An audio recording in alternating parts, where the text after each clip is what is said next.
Good morning, brothers and sisters, friends from all over the world. Now we have this possibility to say from all over the world. Today we have a special day. As always, Sunday is a very special day. But today we're going to have a dear friend, a worker from Conscious Living, Marcos Diclei, talking about forgive yourself. This very important topic will bring us reflections for all of us. But before we invite our dear Marcos Diclei, we're going to read a passage from the book Our Daily Bread. This book, channeled by the medium Francisco Xavier, and dictated by the Spirit Emmanuel. And Emmanuel brings many passages from the Gospels and make comments about each one. The chapter that we selected in this book, it's over here on my screen. It's chapter 35. It says, The Working Christ. And the passage that Emmanuel are going to make comments are a letter that Paul sent to the Galatians in chapter 2, verse 8. And this portion says, For he who worked effectually in Peter for the apostleship of the circumcision has worked in me for Gentiles. And the comments about this passage made by the Spirit Emmanuel, we are going to read. Human vanity is always intended to keep the Christ within the circles of religious sectarism. Jesus, however, continues his activities wherever the principle of the good flourishes. Along all the avenues of earthly evolution, we see places of worship attended by troubled outsiders, false believers, and unhappy fanatics who light the fires of opinion and keep them burning. Among them, however, are persons of the living faith who have become sacred vessels of the working Christ. Simon Peter centralized all the tasks of the newborn gospel, thereby realigning the aspirations of the chosen people. Paul of Tarsus was a powerful magnet for the renewal of the Gentiles. Through both, the same master expressed himself with a sole objective, the perfecting of human beings for the divine kingdom. It is time to recognize the light of these eternal truths. Jesus continues to work, and his infinite goodness is revealed in every sector where love is established as the supreme ideal. Let no one be caught up in unjust complaining, thinking that sincere and devoted disciples are holders of divine privileges. Let each follower make an effort to establish within his or her heart an atmosphere propitious for the manifestations of the Lord and his emissaries. Work, study, serve, and help always as you seek out the higher spheres, and you will feel Christ working at your side in your everyday relation. With this message, I'm going to invite each and every one of you with an initial prayer so we can connect with this beautiful moment, this beautiful Sunday, asking the presence of the Lord to be here, established by the presence also of the good workers, the good spirits that for sure are all around the world, inspiring each and every one of us to make a difference in the world. Lord, Make us an instrument of this kind of peace, not the peace that are propagated by the humanity, but the one that is sacred, the one that is eternal, the one that proposes us a transformation within, so can one day be like the kingdom of heavens, but to be established here also in the face of the earth. Bless our dear friend Marcos Diclei, so he can have the clarity of his mind as usual, bringing us peace and clarification about this very important proposition, forgiving ourselves. Thank you so much, and so be it. Now we have our dear Marcos Diclei. Marcos, please join us. Thank you, Marcelo. Good morning to you, and good morning to everyone. It's great to be here once again. Thank you. Thank you. The word is all yours. Dear friends, once again, welcome to the Conscious Living, and it's always a great joy for us to be able to reflect in this blessed doctrine that Jesus, our Master, left to us. The Spiritist doctrine, which sustain us in life, in the difficult moments, and guide our minds and our hearts in the moments of joy. Today, we are blessed to be here in our homes, but our hearts are certainly hurting with so much atrocity happening with our friends in Europe, with Ukraine. We pray for them.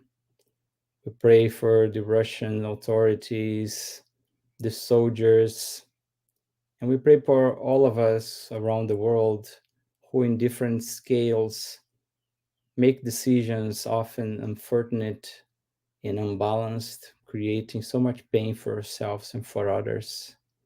Um, so I just wanted to reflect on how blessed we are in these brief moments. And the topic for today couldn't be more relevant for us after, all the inner works that all of us in one way or another have done through the last couple years, right? Isolating yourselves, being distanced from loved ones, friends, separating yourselves from many of them who returned to the spiritual home ahead of us. Um, this is a very important reflection, and I am very grateful as well for the opportunity. I also want to share that I can wait to be back on Conscious Living face to face. I know uh, the team is working really hard to get us back, and I can't wait to see everyone once again. Um, Simply because it's difficult, right? We all know how difficult it is to be connected online, to remain attentive, and absorb not only the lessons but the spiritual energies that we all receive throughout those meetings like this one. So I think we'll be able to enjoy those moments again pretty soon. And for now, I want to thank you for being here, and I'll do my best to be brief in my considerations from the topic for this morning.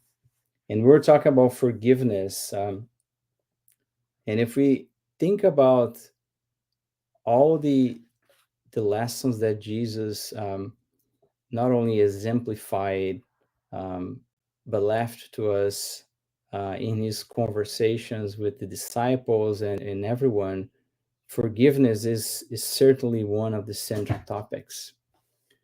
It seems that he knew we would need it, right? He knew that we would have challenges and trials with that.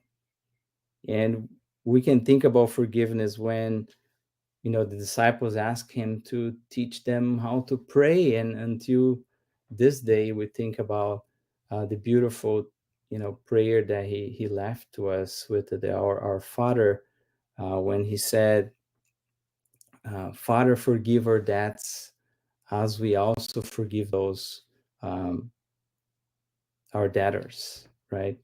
So in the prayer itself is a reflection for us to forgive, others. He gave us really a breakthrough lesson of forgiving or loving our enemies, which it's still nowadays tough for all of us, to understand and accept, right? And prayer is certainly one of the ways to love, our enemies. Um, and then he was asked about how do we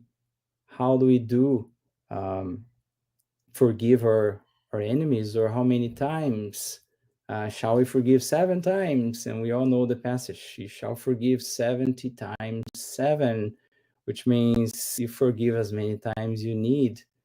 It's a hard thing to do, right? Not only forgiving in our hearts, we're forgiving in our memories, which is another story, right? In not only in our words, but in actions, because it's easy to say, I forgive you, but we still have that in our memory very fresh, or in our hearts, that little or big pain still hurting us, right? And in another, very important and dear to us, lesson, which is in the Gospel according to Spirit, chapter 15, at the very title of the chapter, it says, without charity, there is no salvation, which is a major lesson for us, right?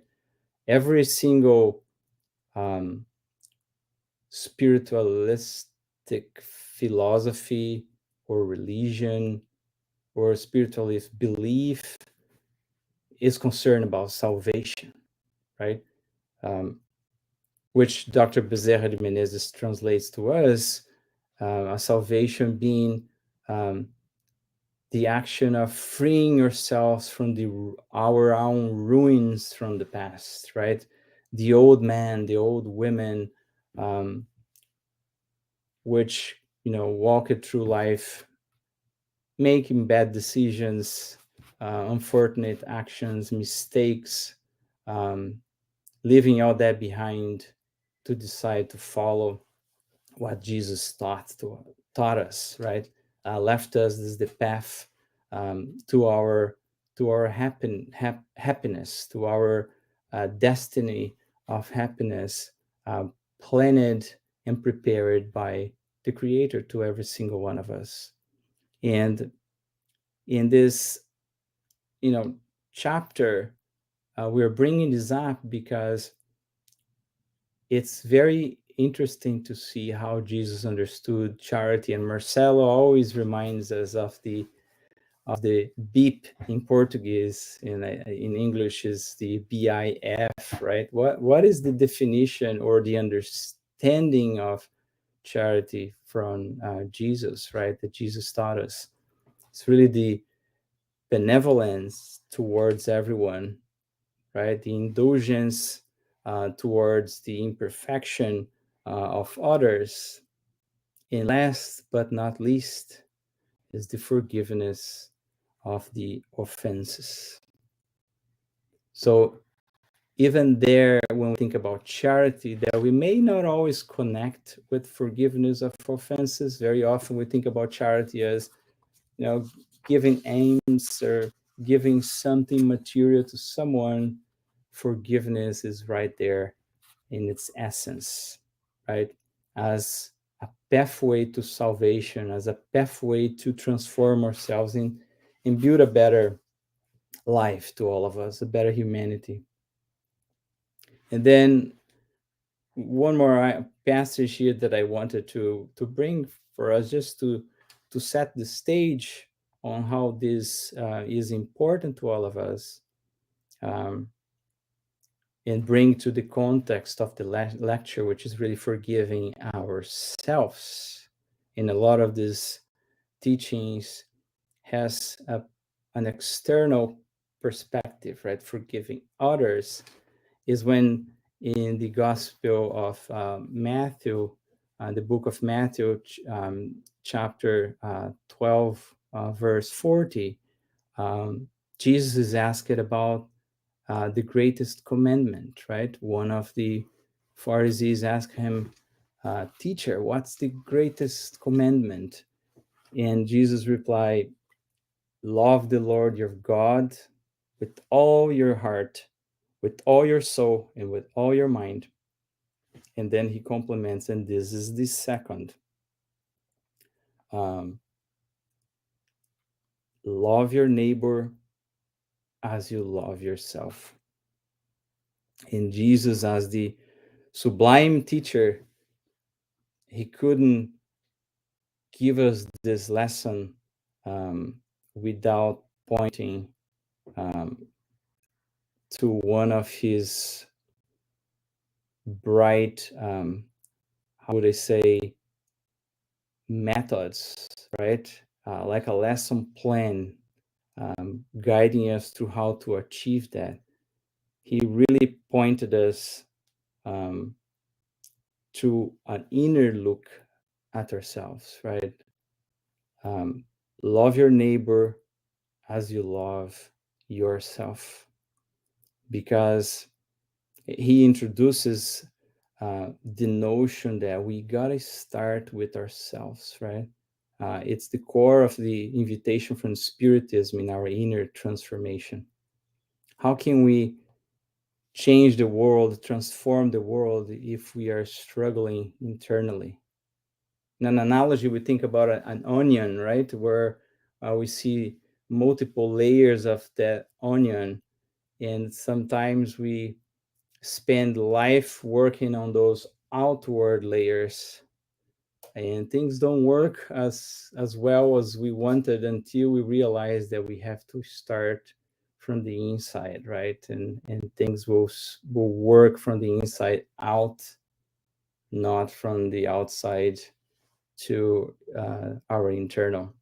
At least this has been our personal experience with Spiritism, where for many years we were so marvel with the knowledge and the possibilities that it took us a couple years to mature a little bit.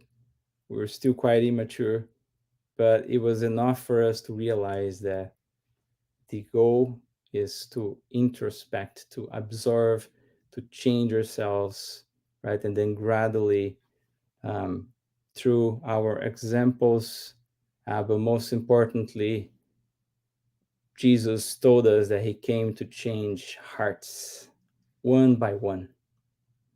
And if all of us do this work, then the world will transform itself in time, right? So I think this is such a beautiful lesson that he brought to us, right? And he concludes saying, with these two commandments, right?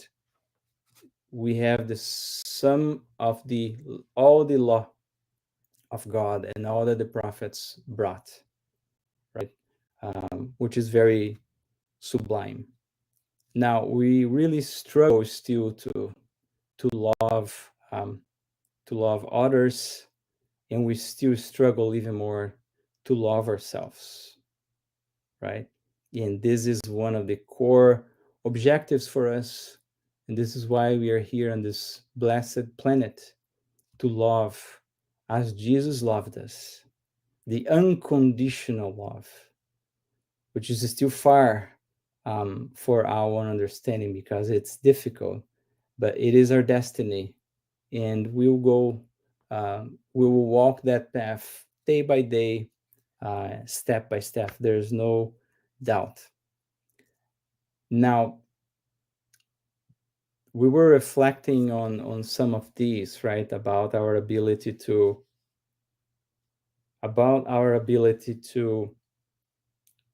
love others, right? About our responsibility in the planet, but at the same time, love ourselves, about our ability to forgive others, and our ability to forgive ourselves.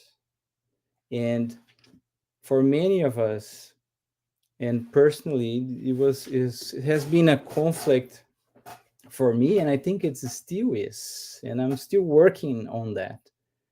Uh, it's a conflict between responsibility, finding the balance between taking responsibility for our um, inner transformation, taking responsibility for our bad decisions, for our mistakes, but demonstrating self compassion, self love for ourselves.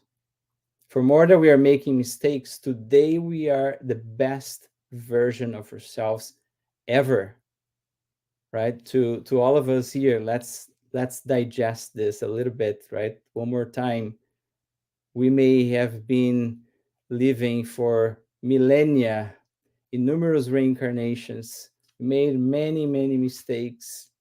We still do, but today we are the best version of ourselves ever. We have never been in a best position in terms of moral um, knowledge, our decisions, having spiritism or the Christianity or the Christian principles guiding our decisions, right? So we beat ourselves a lot, and that goes through one side of the spectrum.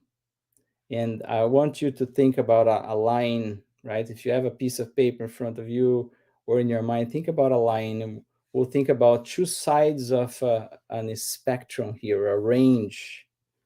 Um, and let's first talk about the extremes. I'm going to use my screen here, right, to the right side and the left side of the screen. And extreme um, thinking, extreme measures, they're always challenging, right? And they always lead to pain and suffering. And all the philosophies in the world, uh, we think about balance. So I'm starting with this conflict that I had in my mind, and many of us have, and even the gospel according to Spiritism thoughts on that, right? One is the extreme of the person that may take that self-love and the desire to forgive himself or herself to that extreme, to justify its bad mistakes, bad decisions, its mistakes, right? Very often driven by a materialistic life, driven by selfishness. And we all have been there, right? Life is short. You only live once. I do what I want, right? Because I can. Um, it's very selfish.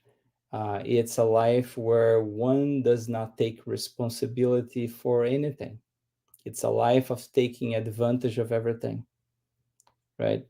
So it's a very extreme point of view of not taking responsibility.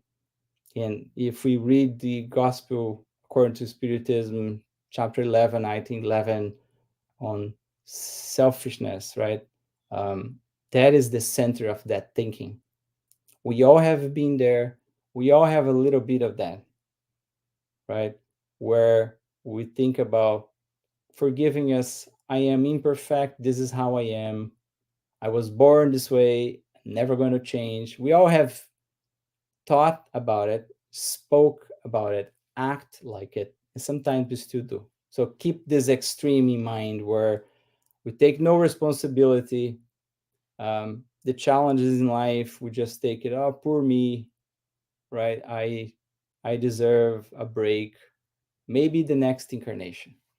And then we have the other extreme, right? And that's the extreme that personally I feel the hardest for me.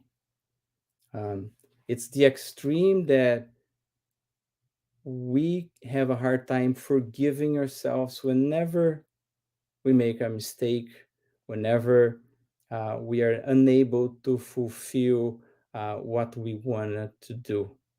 And it reminds me of Paul of Tarsus, right? Um, when I want to do good, I still catch myself doing the evil or the things that are not good, right?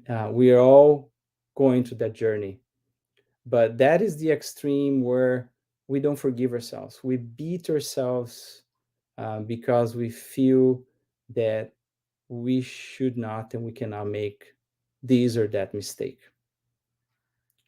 And if we reflect, what is the root of that? Pride. Pride. And back to the analogy of the onion, right? How can we love our neighbor if you cannot love yourself?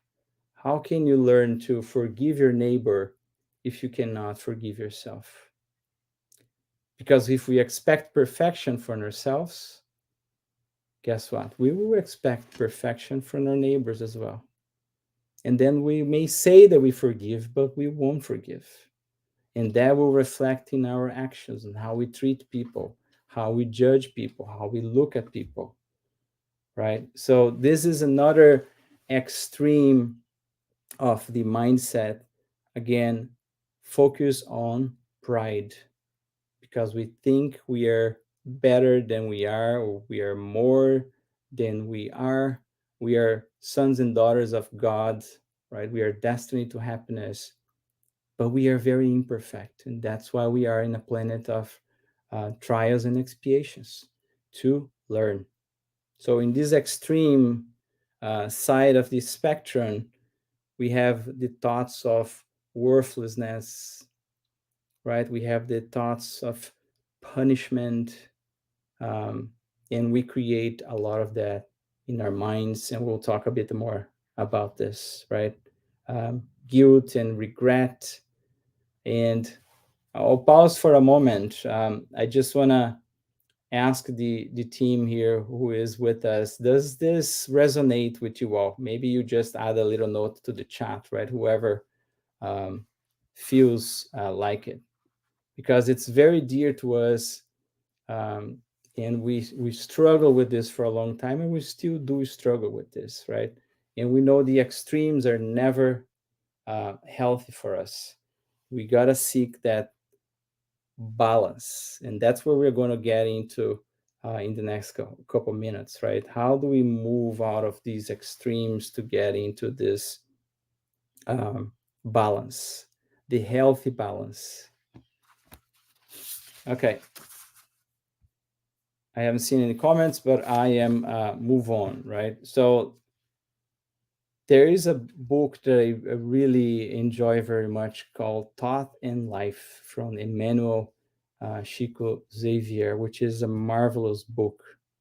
And there are so many books from Emmanuel and André Luiz that talks about our thoughts, right? And how do we create our life, beginning with our thoughts.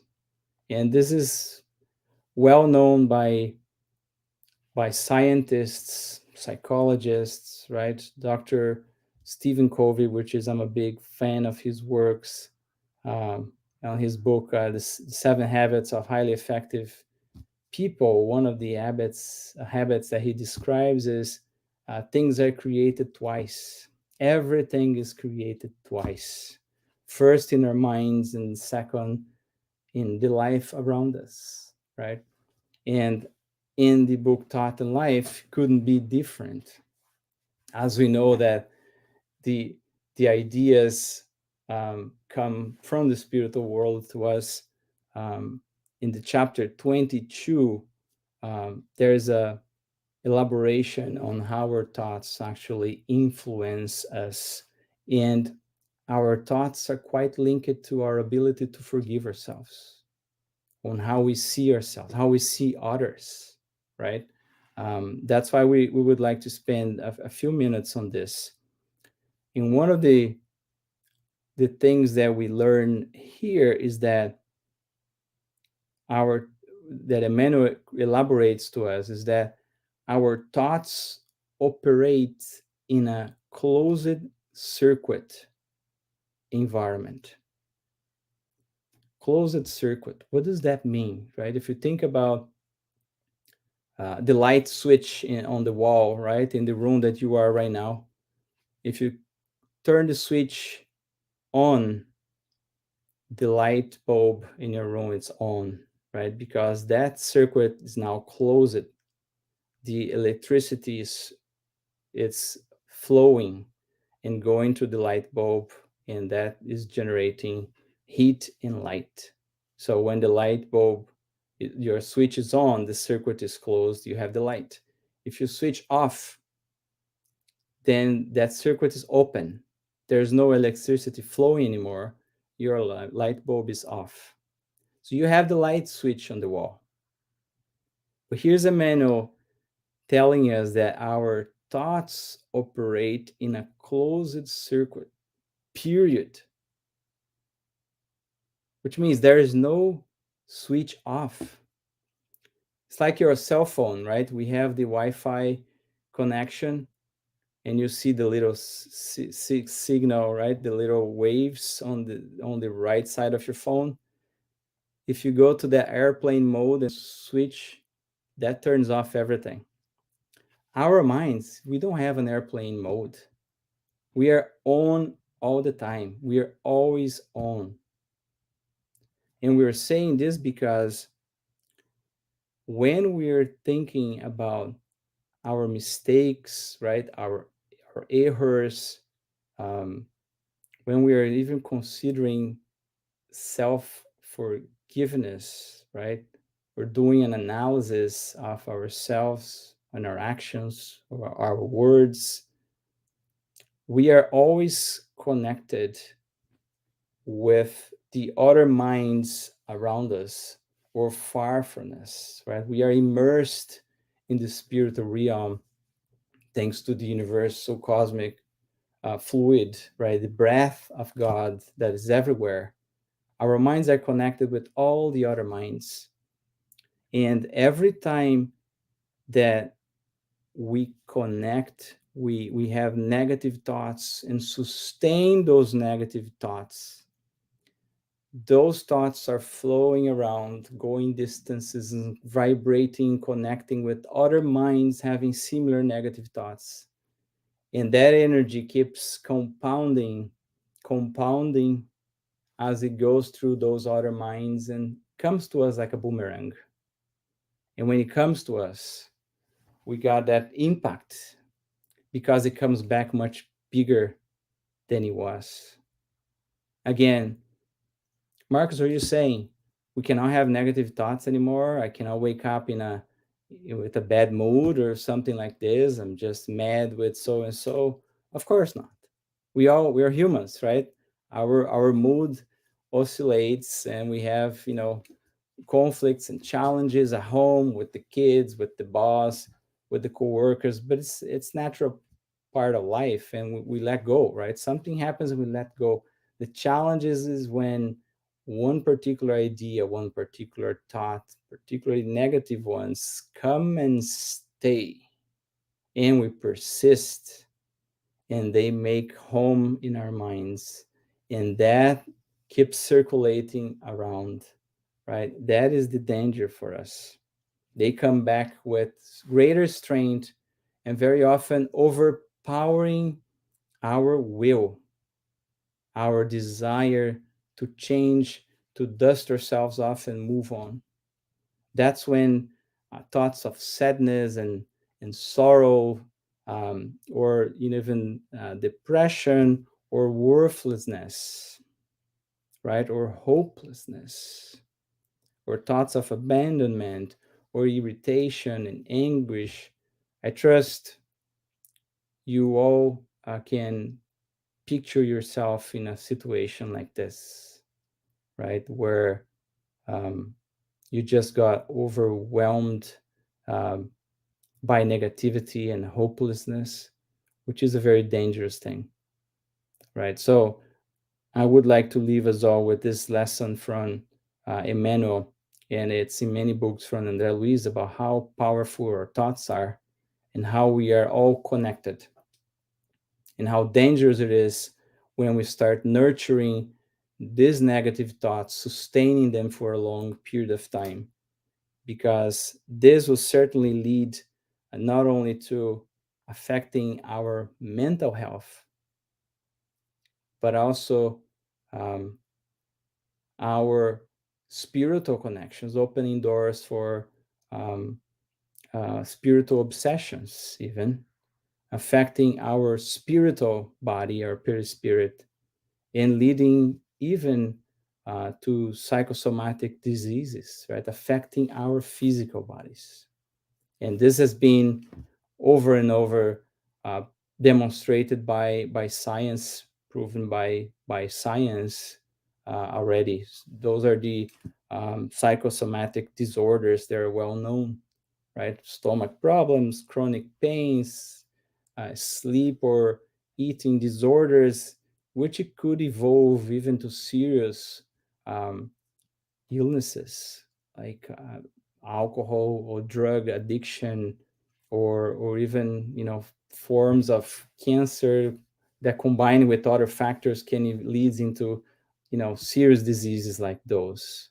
So this is very serious, and we really don't think of that very much, right? We take a shower every day to clean our bodies, but we rarely think about our mental shower, right? Clean what's in our minds before they settle um, and make uh, home of our minds, which has so their consequences, right?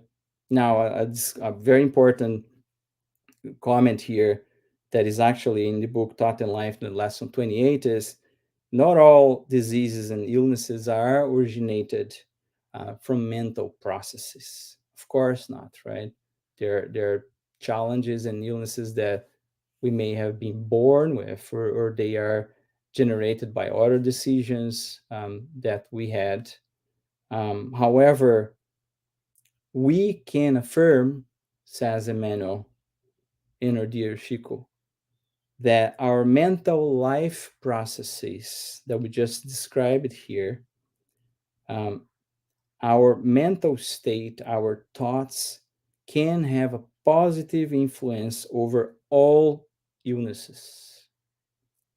So, our mental state can have a positive influence over all illnesses. And again, what does this have to do with forgiveness, Marcus? Are you sure you're talking about forgiving yourself? It has everything to do. It has everything to do, because forgiving ourselves, we don't walk around with a little plaque in our neck saying, I forgive myself, or I don't forgive. It's all here. We are so ashamed in many cases of what we have done or what we have not done, and we keep nurturing that guilt, that shame, that we don't say that out loud. We don't tell anyone. We don't even tell our partner sometimes. So we keep carrying this in our mind. And because we are a closed system, those negative thoughts of ourselves, because we made a bad action, a bad decision, said what cannot be unsaid, we keep carrying that, and that keeps compounding, and that keeps creating challenges for ourselves in our lives that were not meant to be there. We were not part of our reincarnatory planning, but we created them because we are having challenges to understand how to forgive ourselves. And as we said a couple minutes ago, and as it's there in the gospel according to Spiritism, the root is some pride and selfishness. And to all Christians, the invitation, the encouragement is that we all should turn all of our attention, our energy, our spiritual um, ammunition, right, from a positive perspective to fight that battle to selfishness and pride. That's the invitation. Back to our spectrum, right? Which we were saying as a reminder, one stream of the spectrum, I am so full of proud that I don't admit that I can make mistake, or for whatever reason it is, deep in our unconscious, that is the root. I cannot forgive myself, and then I beat myself, and I unconsciously want myself to suffer because I can't forgive me. Or the other extreme where, oh, poor me, right? I made a mistake, but maybe in the next existence I'll do something about it. Let me enjoy life, right? You take no responsibility. Those two extreme none are healthy, right? And the invitation here is really for that balance, somewhere in the middle, where when we make mistakes, we take responsibility for it. We learn the lesson, because that's how we learn. Mistakes are actually a way for us to learn and be better if we derive lessons from it. And then when we make them, we don't beat ourselves. We accept that we are not imperfect, that we are spirits in a way to perfection, but we take responsibility to amend whatever harm we have done, to repair whatever harm, and the regrets are something for us to derive lessons and move on, right? So that's the balance, and that balance requires humility. Humility to accept that we are not perfect again, right? Humility to accept that we have responsibility, to understand that under the law of God, the law of cause effect is a key um, teaching mechanism where our actions will have reactions. There are consequences, which we already try to teach our kids at home, but God, as the father of all of us, the creator of all of us, look at us with mercy and love and giving us chance as well for us to learn. So we take responsibility, but we accept that we are imperfect. We forgive ourselves and move on, right? This is essential, because if you don't have this humility, one thing that I missed to mention a couple minutes ago, where we shared the dire consequences of nurturing those negative thoughts and the challenges of forgiving yourselves, is what we see in the statistics, right? The World Health Organization say that suicide is the fourth leading cause of death among young adults, teenagers from 15 to 29 years old. At every 40 seconds, someone takes their life around the world. It's almost 800 million people every single year. And Spiritism teaches us that the death of our body is not the end. It doesn't solve our problems. In the contrary, it makes things worse. But when we are on that turmoil, when we are connecting to the mass of negative thoughts, even the knowledge that Spiritism brings to us may not be enough. And those thoughts of worthlessness come to us. And it's very dangerous that they make a home in our minds. The thoughts of my family is better off without me. My kids are better off without me. I am a burden for them, which we know when we are with our minds in a good place makes no sense. But those are the kind of connections that we make with spirits that, in many cases, don't want to see us making that transformation, making that leap to the next evolutionary level, right? They keep finding a way to send us those thoughts. And even with the Spirit's knowledge, we may fall through that. So it's very, very dangerous. Very, very dangerous. And the root of that, again, is our challenge to forgive ourselves when we make mistakes, when things are not well. So we isolate ourselves and we keep feeding that 24 by 7, um, and the consequences are disastrous, right? So we have to find a place of balance in the middle of that spectrum of extreme and erroneous views that we gradually learn to identify and move on. Okay, Marcos, checking at the time here. So, how do we do that, right? Just to close with some thoughts on, it's easy to say, it's hard to do. Yes, it is very hard to do.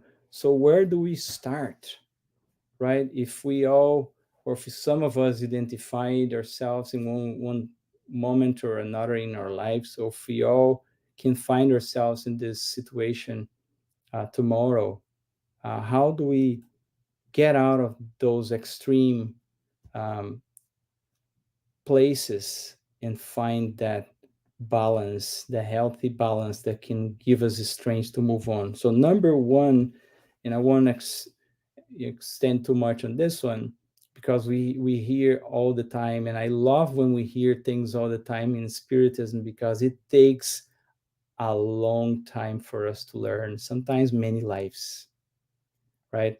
And one key thing, a key invitation of spiritism is self-awareness. So number one is be mindful that we have that kind of thinking. In the question 919, a which are personal experience from Saint Augustine, who told us, right, that at the end of every day he would pause for a couple minutes and write down what did he do well of goodness on the day, what are the things that he failed, he didn't do well, that he should avoid doing the next day. uh, we would add there as well as things that he didn't do well or should avoid is how do we treated ourselves on that day? Did I forgive myself today? Am I blaming myself today? What are the thoughts that I'm nurturing in my mind today? Right? And trace a pattern that will tell us if we are helping ourselves or if we are sabotaging ourselves.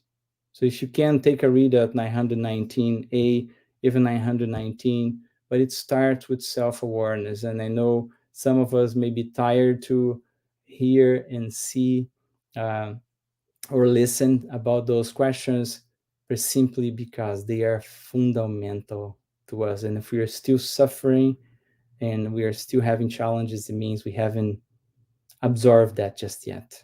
Second, another thing we neglect, prayers, right? We just discussed that we are on all the time, right? Our minds are a closed circuit. We're always on. We don't turn it off. And the key is what kind of thoughts are circulating on this circuit, right?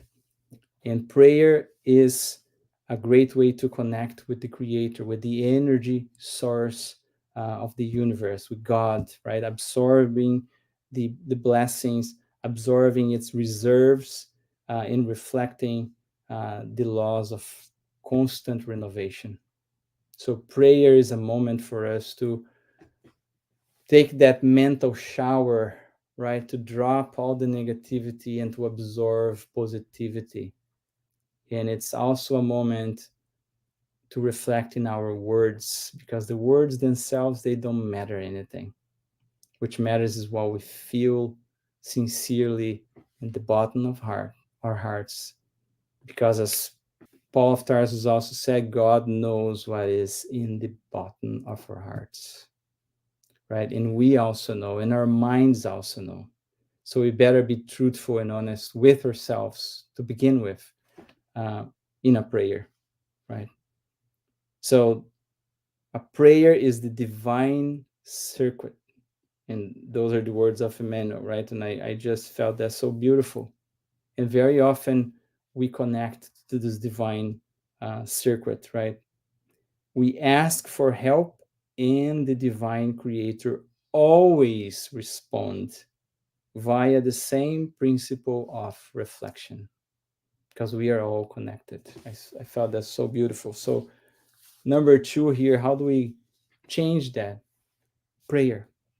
So that closed circuit that seems really shocking when I reflect that for the first time, uh, it's not all bad news. It's actually good news, because we can be 24 hours or close to it, connected to the goodness in the world, connected to the goodness of the Creator. It's up to us which channel we are choosing, right?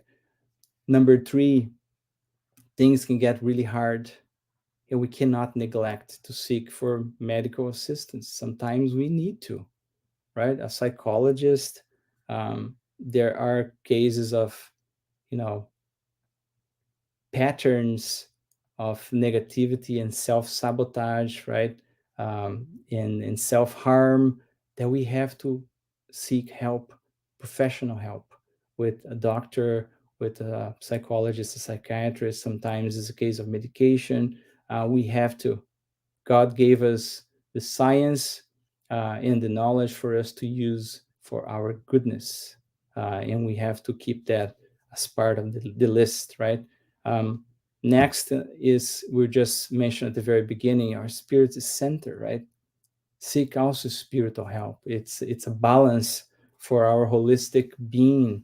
We are immortal beings living a material experience, forgive me. And we got to help our body, we got to help our minds, we got to also help our hearts and our souls. And the spirit is center. It's a place for that, or a prayer in your own home, or the gospel home, until we are able to meet, is also essential for that. And just closing here, read something uplifting, right? Replace the old habits that we have, they're not so healthy, by something that is uplifting. And it's a change, it's a habit change. It takes time, right? We know that. Some of the reading may not be the kind of reading that we are used to. But if we really want to change, right, and overcome this challenge of being able to forgive ourselves, we have to do things that we were not willing to do maybe before, or a moment ago. It's a time of renewal, right? It's a time of change. Um, so that's another thing, looking at our habits and making small changes, right? Very small changes that gradually can boost our own self-confidence in ourselves, and move on, rather than make lofty goals that we will never achieve, and it will actually backfire, making us feel even worse about ourselves, right? So small increments, um, are replacing, maybe reducing the time on social media while we are looking at social media, or while we are watching on TV, and taking a spiritual book, or any kind of literature that can help us.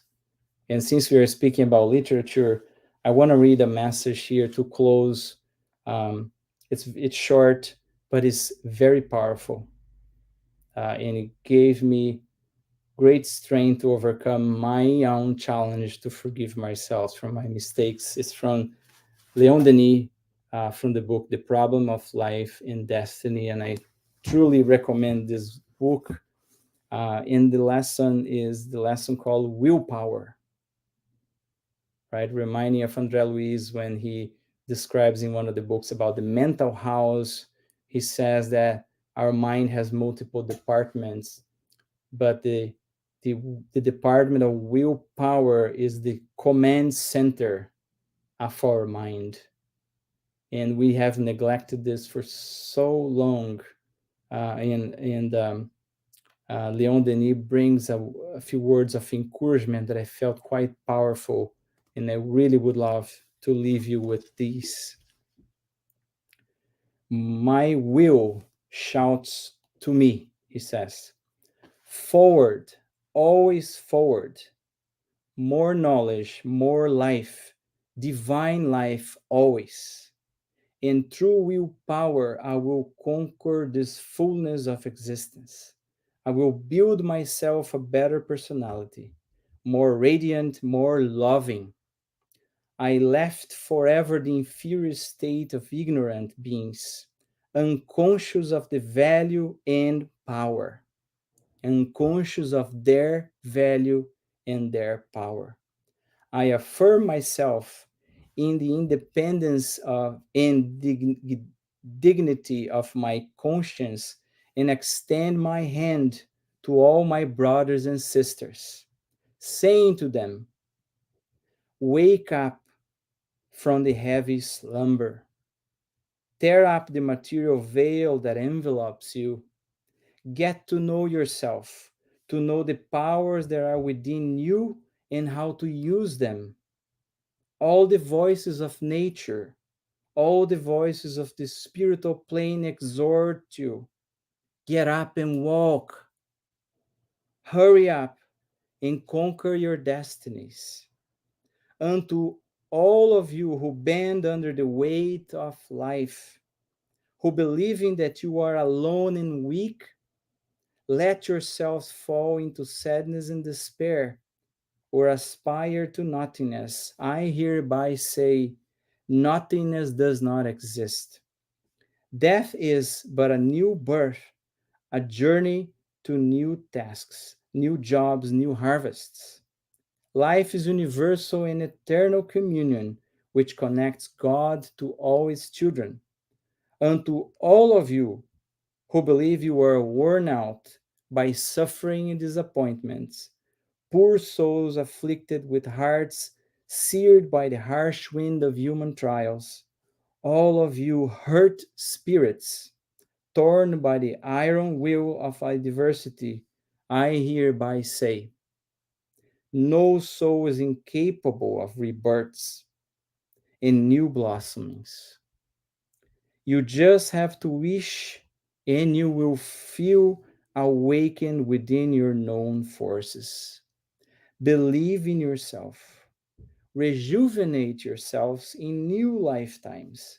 Believe in your immortal destinies. Believe in God, the Son of all sons, this immense heart of which a spark shines in you, which can light a burning and generous flame. Dear friends, I hope these messages can give every single one of us a little spark to give us strength in the moments that we have a hard time forgiving us for mistakes, whenever we feel ourselves getting into the trap of negativity, letting the spark of God, which lives in our hearts, flickering. I would like to end with a closing prayer, and before I hand it over to our brother Marcelo. To those who would like to close your eyes, let us once more at the end of this session express the gratitude to God, our Creator, for the blessings of another day, for the blessings of our spiritual protectors or guardian angels who are always behind the scenes, encouraging us, inspiring us, assisting us anonymously. May God bless them, and we ask their help to continue supporting and assisting us. We ask our beloved Master Jesus, which gave us his life in the physical realm, which sacrificed so much to give us the teachings some of which we reflected this morning. Dear Lord, we thank you and we ask you, please be with us, be with our families, be present in every single home that is currently connected with us. Be present with those that are suffering in this very moment, homeless, sick, and hurt. Comfort the heart of those who lost their family members recently, and give resignation to those who return to the spiritual realm apart from the loved ones. Help us, dear Lord, every single one of us, our brothers and sisters who were not able to join us this morning. And we also ask for the facilitators of the studies, the gospel studies with the children and with the youth, those workers in such a great need for encouragement and persevering to such an important and challenging task. Thank you, and so be it. Thank you, everyone, for listening. And Marcelo, thanks for the opportunity. Thank you very much, Marco, for all the words, the enlightening words that you provide us. And I'm sure many of us, I would say all of us, were very touched by these words that brings this Christ that we don't know for the depth of our to inside of our homes, inside of our hearts. Thank you so much. May the Lord's word, may Jesus be with all of us. Thank you very much. Bye, everyone. Have a great weekend and a great week ahead. See you next time. See you next time.